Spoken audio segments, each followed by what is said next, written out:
Hello, রওনা দিয়েছো? হ্যাঁ এই তো 10 মিনিট হলো। আশা করি আধ ঘন্টার মধ্যে পৌঁছে যাব। তুমি কি ঠিকমতো রাস্তা চিনে আসতে পারবে? তুমি টেনশন করো না, আমি আসতে পারবো। আচ্ছা ঠিক আছে। কদিন ধরে বউটা বায়না করেছিল বাপের বাড়ি যাবে, তাই বউকে পাঠিয়ে দিলাম শ্বশুর বাড়ি। বিয়ের পর এই প্রথম দুজনা দূরে থাকা একে অপরের থেকে। অফিস শেষ করে চিন্তা করলাম বউটাকে দেখতে শ্বশুর বাড়ি থেকে ঘুরে আসি। যেই কথা ভাবা সেই কাজ। অফিসের কাজ শেষ করে ট্রেনে করে রওনা দিলাম শিমুলতলিতে।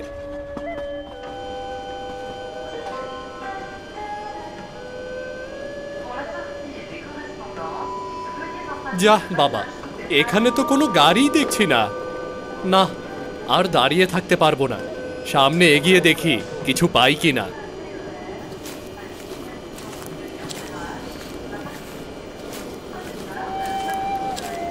ট্রেন থেকে নেমে রাস্তায় অপেক্ষা করছি গাড়ির জন্য। অনেক সময় পেরিয়ে গেল, তবুও কোনো যানবাহনের দেখা পেলাম না। আর কোনো উপায় না দেখে হাঁটা শুরু করলাম। শিমুলতলি গ্রাম প্রাকৃতিক সৌন্দর্যে ভরপুর এক গ্রাম।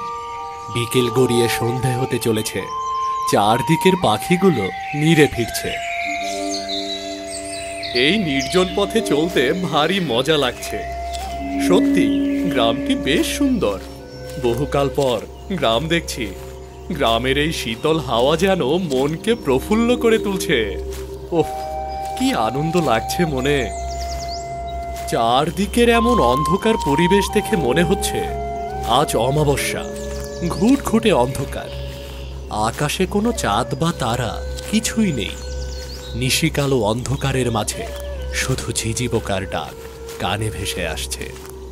কি ব্যাপার, এতটা পথ হেঁটে আসছি, একটি মানুষও আমার চোখে পড়ল না। মনে হচ্ছে গ্রামে কারফিউ চলছে, তাই তাড়াতাড়ি সবাই ঘরে ঢুকে পড়েছে। রাস্তা সম্পূর্ণ ফাঁকা। একা পথে ভয় করছে বিষয়টি এমন নয়। যদি পথের সঙ্গী থাকে তাহলে হাঁটতে বেশ মজা লাগে, সময়টা কেটে যায়। আর কিছুটা পথ যেতেই একটা রিকশার দেখা পেলাম। রিকশাওয়ালা মামাকে ডাক দিলাম, এই মামা, মামা যাবেন? হ্যাঁ চলুন। রিকশাওয়ালা মামা রাজি হলো যেতে। আমিও রিকশায় চড়ে রওনা দিলাম শ্বশুর বাড়ির দিকে। যেতে যেতে ভাবলাম, আমি তো নতুন জামাই, শ্বশুর বাড়ি যাচ্ছি, কিছু না কিছু নিয়ে যেতে হবে। খালি হাতে গেলে কেমন দেখায়। আশেপাশে কোনো দোকানপাট দেখলাম না। রিকশাওয়ালা মামাকে জিজ্ঞেস করলাম, মামা সামনে কি কোনো দোকান বা বাজার আছে? হ্যাঁ মামা, এই গ্রামে একটি মাত্র বাজার আছে, একটু সামনে গেলেই পাবেন, শিমুলতলির হাট বাজার। ও তাহলে তো ভালোই হলো, আমাকে নিয়ে চলুন বাজারের দিকে। চলেন, ওই দিকেই তো যাচ্ছি। বেশ কিছু দূর আসার পর সামনে আলো দেখতে পেলাম। দূর থেকে অনেক মানুষের কথার আওয়াজও শুনতে পাচ্ছিলাম। রিকশাওয়ালা মামার সাথে কথা বলতে বলতে পৌঁছে গেলাম শিমুলতলির হাট বাজারে। গ্রামটা বেশ বড়, কিন্তু এত বড় গ্রামে একটি মাত্র হাট বাজার।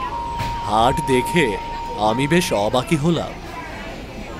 রাস্তায় আসতে কোনো মানুষ কাকপক্ষীরও দেখা পেলাম না, কিন্তু এ দিকটায় বাজারে এত মানুষ দেখে মনে হচ্ছে এ যেন মানুষের হাট। বেশ তাজা তাজা মাছ, টাটকা মাংস দেখছি। প্রথমে আমি মিষ্টি নিলাম, তারপর আমি একটি মাছের দোকানের কাছে গিয়ে লোকটিকে জিজ্ঞাসা করলাম, দাদা মাছ কত করে কেজি? কার জন্য নিবেন, জীবিত মানুষের জন্য নাকি মৃত? এ আবার কেমন কথা? মৃত মানুষ মাছ খায় নাকি? কথাটি বলার পরে আমি যা দেখলাম তাতে নিজের চোখকে যেন বিশ্বাস করতে পারছিলাম না। হঠাৎ লোকটির চেহারা বিবর্ণ হয়ে গেল। লোকটি একটি মাছ হাতে তুলে চিবোতে শুরু করলো। এরপর আমাকে বলল, মৃত মানুষদের কাঁচা মাছ মাংস বেশি পছন্দ।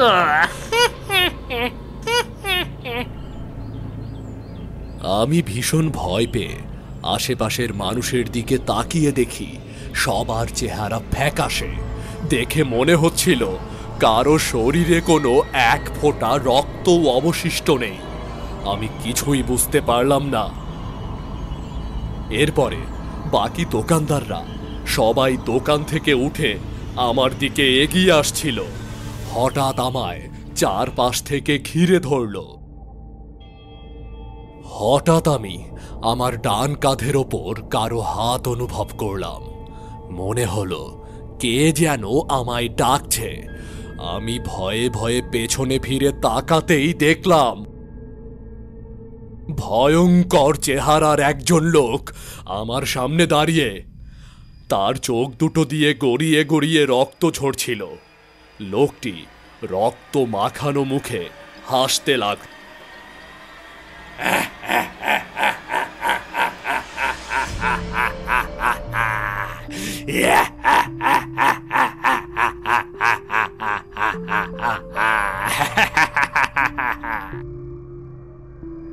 কি ভয়ঙ্কর তার হাসি!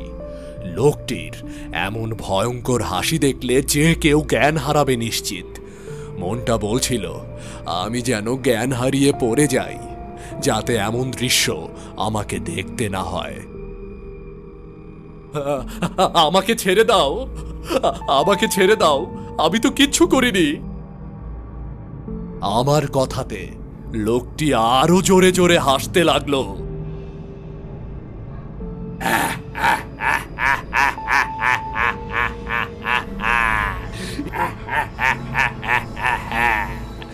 খুব ভয় করছে তাই না? তোর ঘাড়টা যখন মটকাবো তারপর তোর আর ভয় করবে না।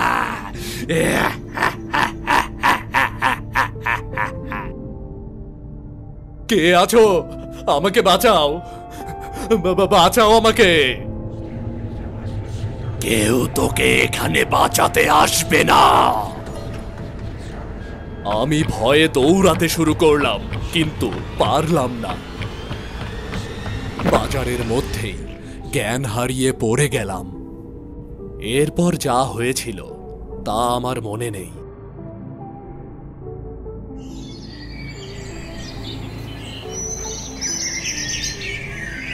তুমি কে গো?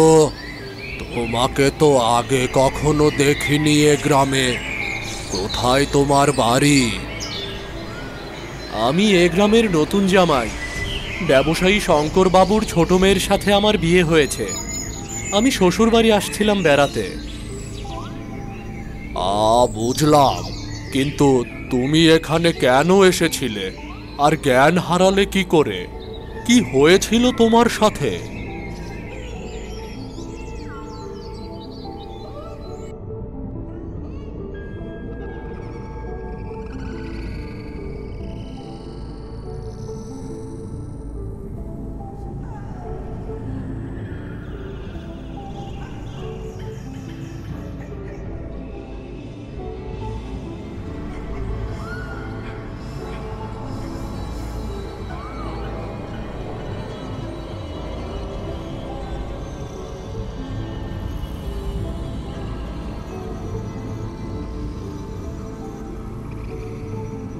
রাতে তুমি যে হাটটি দেখেছ সেটা হলো শিমুলতলির হাট বাজার।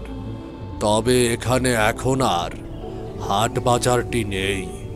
বছর 10 আগে হাট বাজারটিতে আগুন লেগে পুড়ে যায়। সেদিন বাজারে অনেক মানুষ ছিল।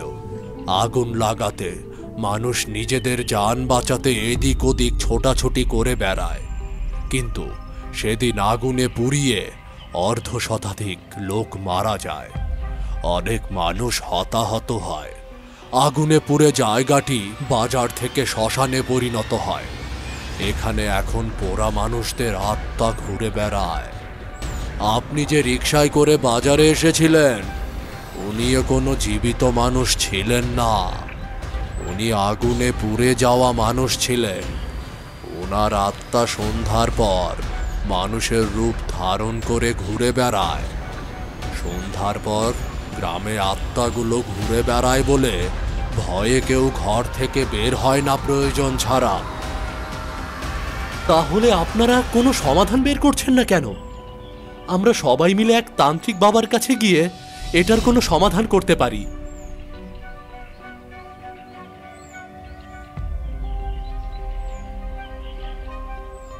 তান্ত্রিক বাবার বাড়িতে হঠাৎ এত লোকের আগমন দেখে বাবা ঘর থেকে বের হয়ে এলেন। তিনি জিজ্ঞেস করলেন, কি হয়েছে তোমাদের? তোমাদের দেখতে এমন লাগছে কেন? কোনো সমস্যা হয়েছে কি? গ্রামে কোনো অশুভ ছায়া পড়েছে কি? সবাই মিলে তান্ত্রিক বাবার কাছে খুলে বললাম হাট বাজারে ঘটে যাওয়া সমস্ত ঘটনা। বুঝতে পেরেছি, এসব কোনো অতৃপ্ত আত্মার খেল। ওই আত্মাকে বন্দি করা আমার বাঁ হাতের খেল। কিন্তু বকশিসটি মোটা দেওয়া লাগবে। 50% বকশিস দেওয়ার পর আমি আমার কাজ শুরু করি। এ নিয়ে আপনার চিন্তা করা লাগবে না।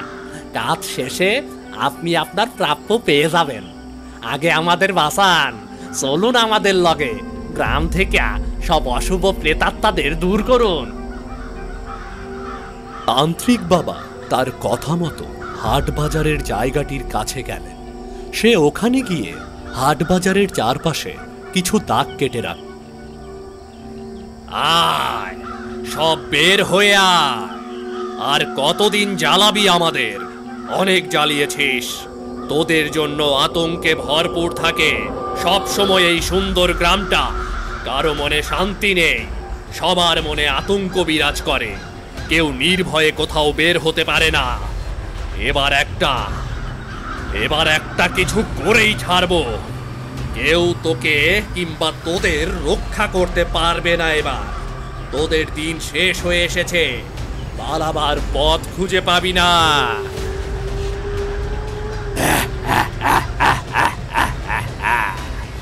এত সহজ না। তুই বললি আর আমরা ধরা দেব? দীর্ঘদিনের বসবাস এখানে আমাদের। যারা আমাদের চলার পথে বাধা হয়ে দাঁড়ায় তাদের আমরা নিমেষেই শেষ করে ফেলি। আমাদের রাস্তায় কোনো কাঁটা রাখি না। তোদের রক্ত মাংস খেয়েই তো আমরা বেঁচে থাকি। একে একে সবাইকে খাবো। তোরা কেউ বাঁচতে পারবি না। পুরো গ্রাম ফাঁকা করে দেব। তুই ভালো চাইলে পালা, এখনই পালা। আত্মাদের কথা শুনে আমরা চমকে গেলাম। শেষমেশ তান্ত্রিক বাবা কি পারবে এদেরকে বিতাড়িত করতে? কিন্তু এবার কি হবে তোদের? শেষ রক্ষা হবে না, হবে না। আমি দীর্ঘ 50 বছর এসব অশুভ শক্তি বিনাশ করেছি। আমাকে ভয় দেখিয়ে লাভ নেই। তান্ত্রিক বাবা তার হাতে থাকা লোহার পেরেক দিয়ে জাদুর শক্তির মাধ্যমে প্রেতাত্মাদের এক এক করে ধরে ফেলল। তাদেরকে ধরে কাচের বোতলে বন্দি করে ফেলল। গ্রামটা মনে হয় অশরীরী আত্মা থেকে মুক্তি পেল। এরপর থেকে সবাই স্বস্তিতে চলাফেরা করতে লাগলো। গ্রামবাসী সবাই খুব খুশি হলো এবং নতুন জামাইকে ধন্যবাদ জানালো গ্রামকে এই অশরীরী আত্মার হাত থেকে মুক্ত করবার উদ্যোগ গ্রহণ করার জন্যে।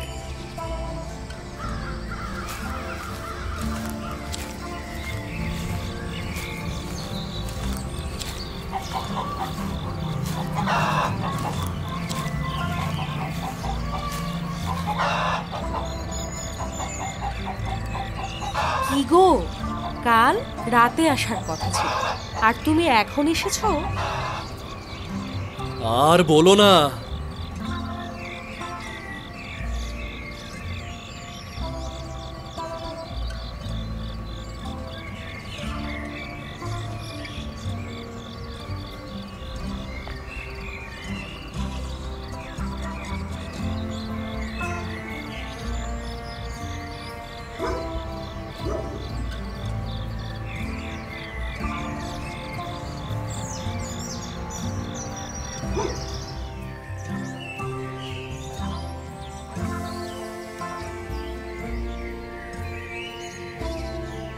হায় ভগবান, ভগবান বাঁচিয়েছে আজ। আচ্ছা বাদ দাও তো, খুব ক্ষুধা লেগেছে গো, খাবার দাও। হ্যাঁ হ্যাঁ দিচ্ছি, চলো।